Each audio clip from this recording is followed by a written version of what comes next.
नमस्कार दोस्तों, आप सभी का मेरे YouTube चैनल मायरा बॉयज़ में हार्दिक स्वागत है। आज मैं लेकर आई हूँ शरद पूर्णिमा की व्रत कथा। शरद पूर्णिमा इस बार 28 अक्टूबर यानी शुक्ल पक्ष की पूर्णिमा तिथि को मनाई जाएगी। कहा जाता है कि इस दिन माँ लक्ष्मी अपने भक्तों पर विशेष कृपा बरसाती हैं। शरद पूर्णिमा का व्रत रखना विशेष फलदायी रहता है। शरद पूर्णिमा अश्विन मास के शुक्ल पक्ष की पूर्णिमा तिथि को मनाई जाती है। ऐसी मान्यता है कि इस दिन चंद्रमा अपनी पूर्ण कलाओं के साथ होता है। पौराणिक कथाओं के अनुसार समुद्र मंथन के दौरान शरद पूर्णिमा के दिन माँ लक्ष्मी प्रकट हुई थी। ऐसा माना जाता है कि इस दिन माँ लक्ष्मी धरती पर आती हैं और अपने भक्तों पर कृपा बरसाती हैं। तो आइए जानते हैं शरद पूर्णिमा की कथा और इसके बाद इसकी पूजा विधि भी बताऊंगी और महत्व भी बताऊंगी। तो सबसे पहले श्रवण करेंगे शरद पूर्णिमा की कथा। एक साहूकार की 2 बेटियां महीने में आने वाली हर पूर्णिमा को व्रत किया करती थीं। इन दोनों बेटियों में बड़ी बेटी पूर्णिमा व्रत पूरे विधि विधान से किया करती थी, जबकि छोटी बेटी व्रत तो करती थी लेकिन नियमों में उस तरह से पालन नहीं करती थी। नियमों को आडंबर मानकर उनकी अनदेखा कर देती थी। जैसे ही दोनों बेटी बड़ी हुई, साहूकार ने दोनों बेटियों का विवाह कर दिया। बड़ी बेटी के घर समय पर स्वस्थ संतान का जन्म हुआ। छोटी बेटी को भी संतान हुई, लेकिन उसकी संतान जन्म लेते ही दम तोड़ देती थी। जब उसके साथ ऐसा 2 से 3 बार हो गया तो उसने एक ब्राह्मण को बुलाकर अपनी पूरी व्यथा सुनाई, साथ ही इसका उपाय बताने के लिए भी कहा।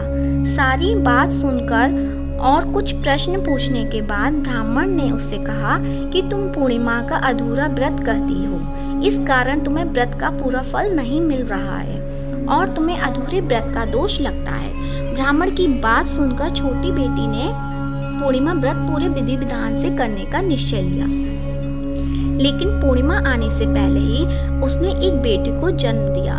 जन्म लेते ही बेटे की मृत्यु हो गई। इस पर उसने अपने बेटे शव को एक पीढ़े पर रख दिया और ऊपर से एक कपड़ा इस तरह ढक दिया कि किसी को पता ना चले। फिर उसने अपनी बड़ी बहन को बुलाया और बैठने के लिए वही पीढ़ा दे दिया। जैसे ही बड़ी बहन उस पीढ़े पर बैठने लगी, उसके लहंगे की किनारी बच्चे को छू गई और वह जीवित होकर तुरंत रोने लगा। इस पर बड़ी बहन पहले तो डर गई और फिर छोटी बहन पर क्रोधित होकर उसे डांटने लगी कि क्या तुम मुझ पर बच्चे की हत्या का दोष और कलंक लगाना चाहती हो? मेरे बैठने से यह बच्चा मर जाता तो? इस पर छोटी बहन ने उत्तर दिया, यह बच्चा मरा हुआ तो पहले से ही था दीदी, तुम्हारे तप और स्पर्श के कारण तो यह जीवित हो गया है।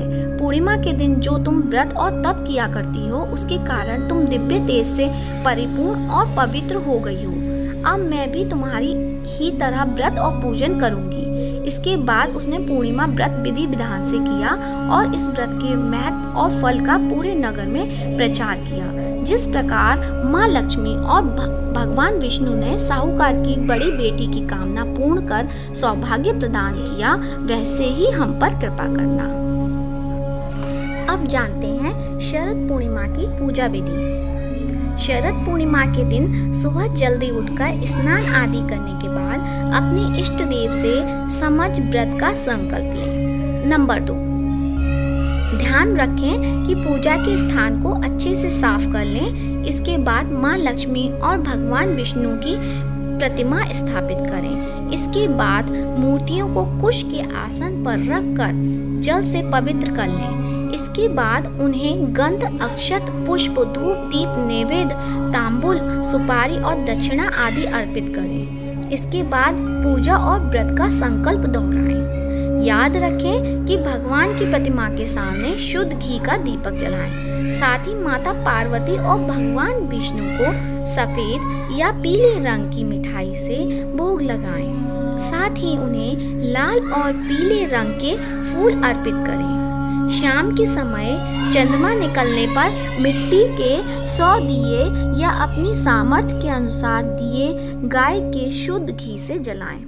साथ ही रात के समय छोटे बर्तनों में खीर रखकर उसे चंद्रमा की रोशनी में किसी छलनी से ढककर रख दें। अगले दिन ब्रह्म मुहूर्त में स्नान आदि करने के बाद माँ लक्ष्मी को खीर अर्पित करें और फिर प्रसाद के रूप में परिवार के सभी लोगों के साथ खीर का भोग ग्रहण करें। अब जानते हैं शरद पूर्णिमा का महत्व। शरद पूर्णिमा को कोजागरी पूर्णिमा, कौमुदी व्रत जैसे नामों से भी जाना जाता है। ऐसा कहा जाता है कि इस दिन माँ लक्ष्मी का जन्म हुआ था, इसलिए देश के कई हिस्सों में इस दिन माँ लक्ष्मी की पूजा अर्चना की जाती है। इस तिथि को धनदायक माना जाता है। कहा जाता है कि इस दिन माँ लक्ष्मी धरती पर आती हैं। चंद्रमा इस दिन अपनी 16 कलाओं से पूर्ण होता है। ऐसा कहा जाता है कि इस दिन चंद्रमा की किरणों से अमृत का बरसात होती है। भक्तजनों, कहानी अच्छी लगी, कथा अच्छी लगी है, जो मैंने पूजा विधि बताई है, समझ आई है तो कमेंट बॉक्स में जय लक्ष्मी माता की जरूर लिखें। और यदि आपने मेरे चैनल को अभी तक सब्सक्राइब नहीं किया है तो सब्सक्राइब कीजिए और इस वीडियो को ज़्यादा से ज़्यादा शेयर कीजिए। धन्यवाद।